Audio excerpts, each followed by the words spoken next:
if I have a client who says they're struggling with motivation or you feel like you're noticing that, you can open up the conversation with talking about these different types of motivation. Talk to us a little bit about the differences between kind of external motivation and our internal motivation. Yeah, motivation really is on a spectrum. And we're talking about like internal versus external. The research savvy terms are really more intrinsic and extrinsic motivation, which a lot of people have heard of. So when we're talking about extrinsic motivation, it's kind of like on that far side of the spectrum compared to intrinsic motivation. Extrinsic being, yes, more external, like it's pressure from other people, other situations, other things.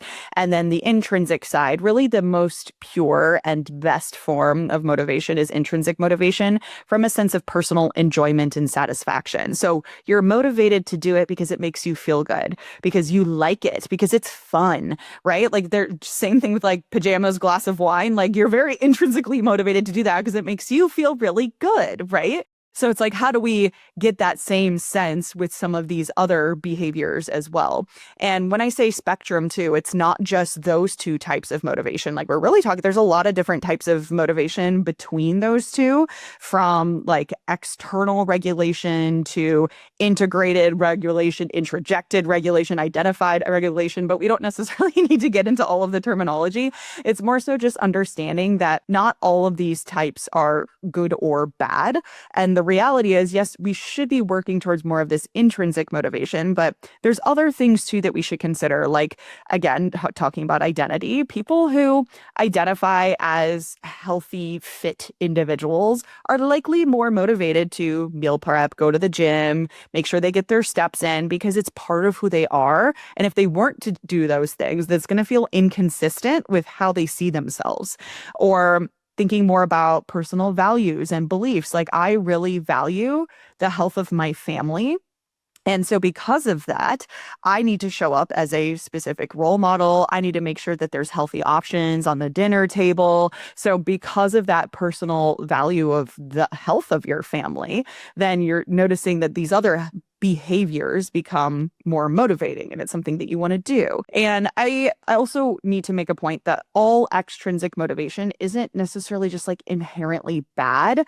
Where it can become an issue is if that's pretty much the majority and mainly where you're striving your motivation from, because it can be very short term then. Someone who just like wants to lose 10 pounds because they're going on vacation over the summer, they're going to be motivated for that short term period of time. But then what happens after that vacation? Like what's going to keep you going?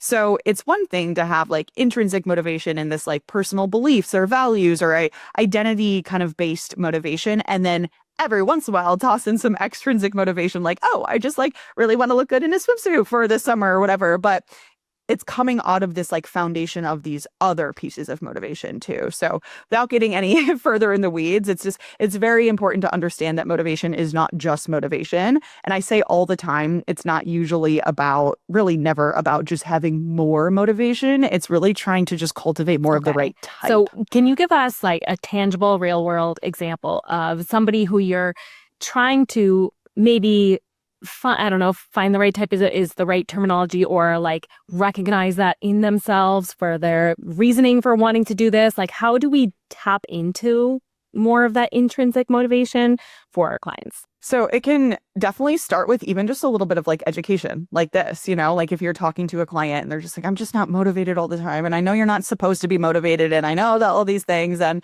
then like having this like open conversation with them about where they're getting their motivation from. Like, is it from external sources or internal sources? Like you could even turn this into like a fun little PDF worksheet or something, and try to have them like lay out like what parts of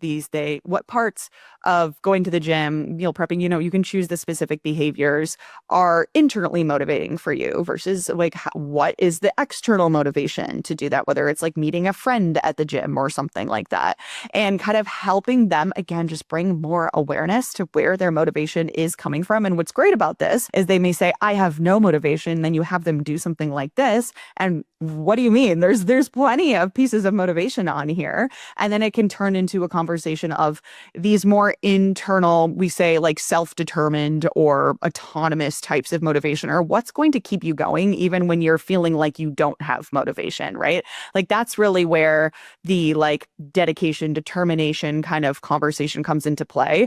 It's not really that you have to be like determined all of the time. It's just you have to be more self-determined. It just has to be more about like it's coming from you and not from other people and external circumstances. Yeah, if you have a client who says they're struggling with motivation or you feel like you're noticing that, you can open up the conversation with talking about these different types of motivation. Have them tell you where they're getting it from or where they're seeking it from.